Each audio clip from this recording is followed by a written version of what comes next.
Welcome, Fatima. We greatly appreciate your leadership. As always, we begin all things by acknowledging the original stewards of the various lands we are on. We also acknowledge our ancestors. We acknowledge all those who toiled without compensation or compassion. We acknowledge all the elders and community stalwarts whose shoulders we stand on as we build, share, and learn together for our collective liberation and sovereignty.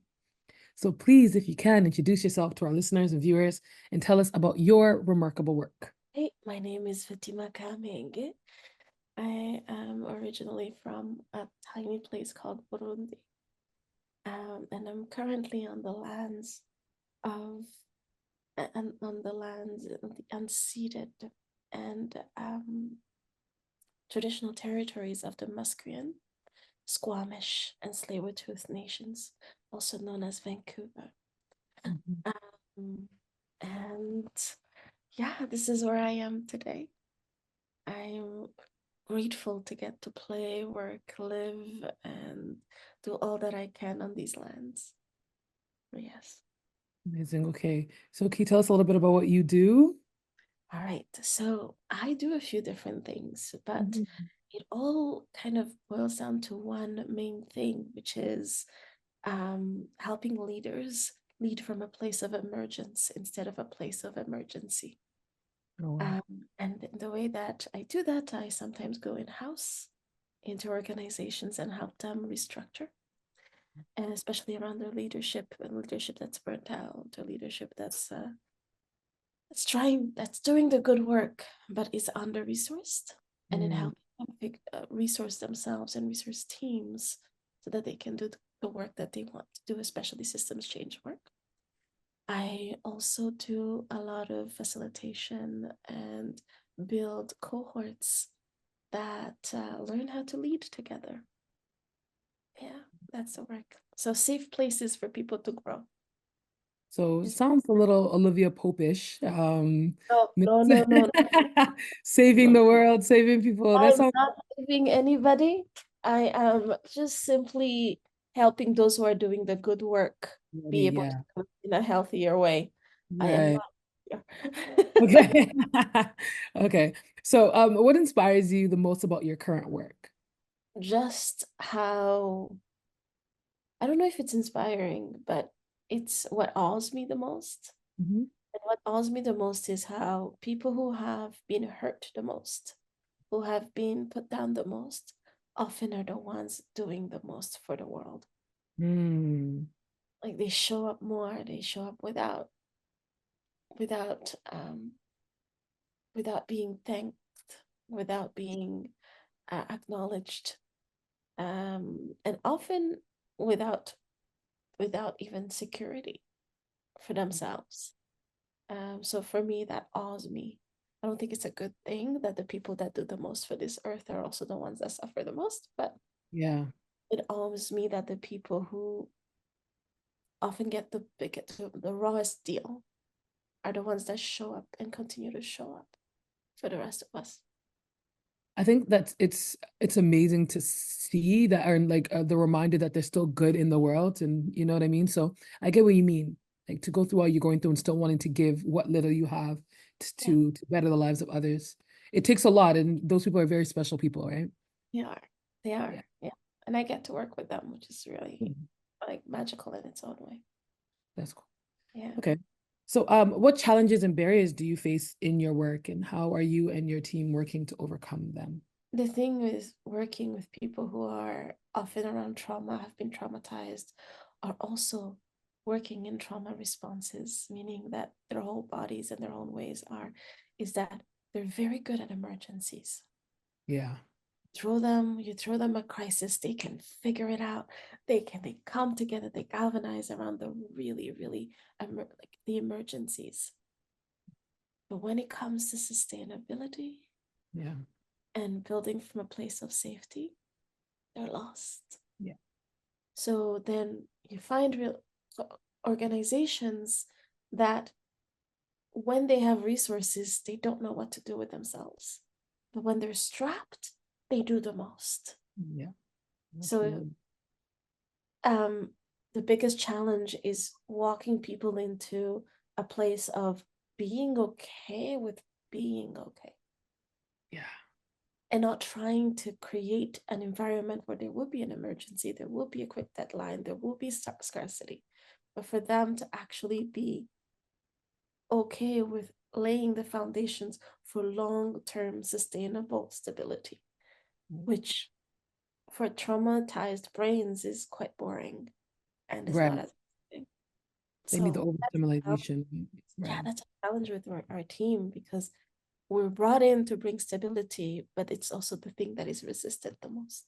Mm. Yeah. That's a good outlook. That's a very good outlook. Okay. Do you have any set key priorities in the work that you do? I know you're saying with trauma responses and things like that, and trying to get those that you work with into a place of operating from safety. What else are you doing in terms of like how you do that work?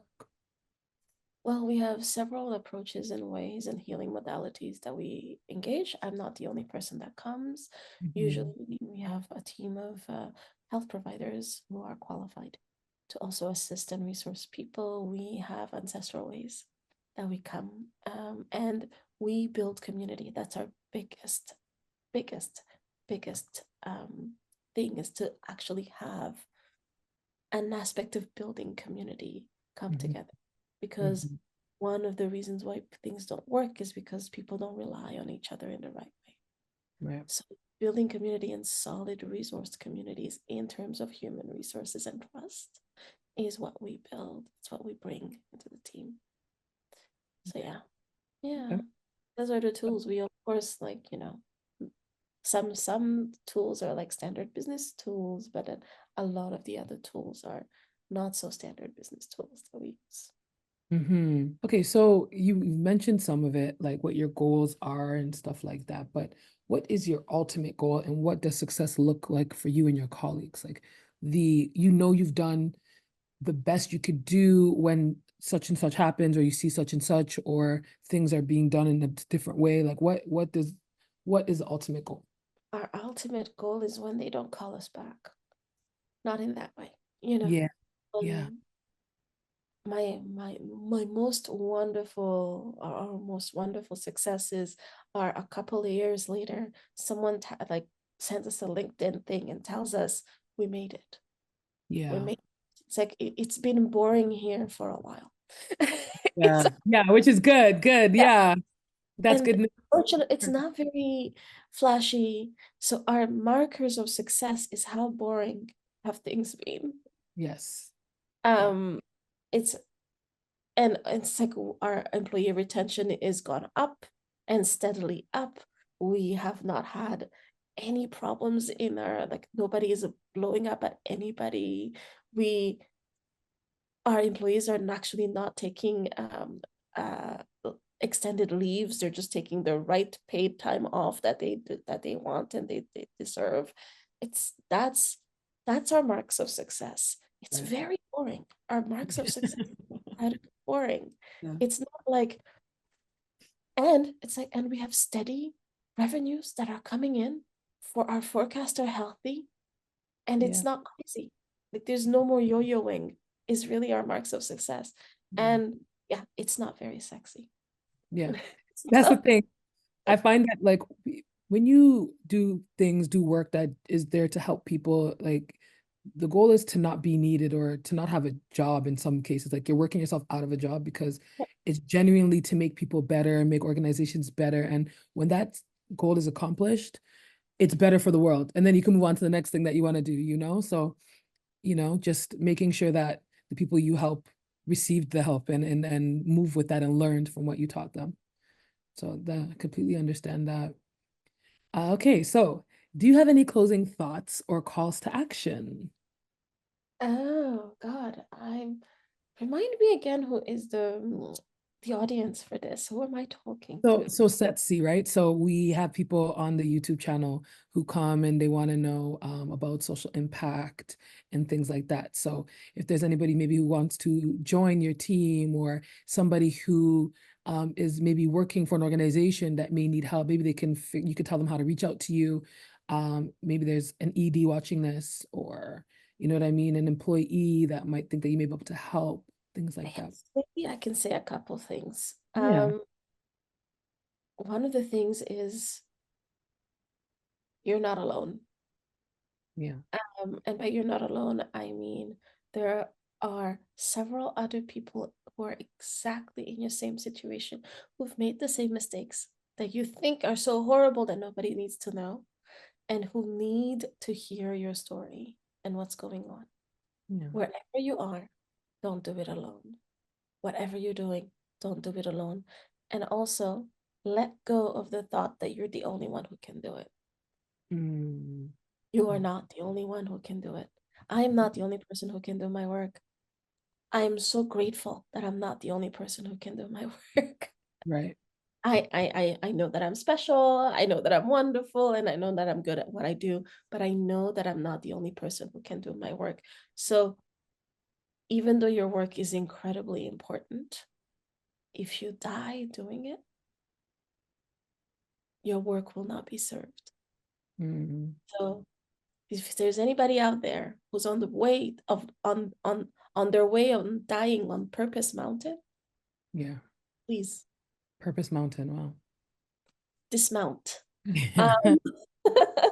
and find community.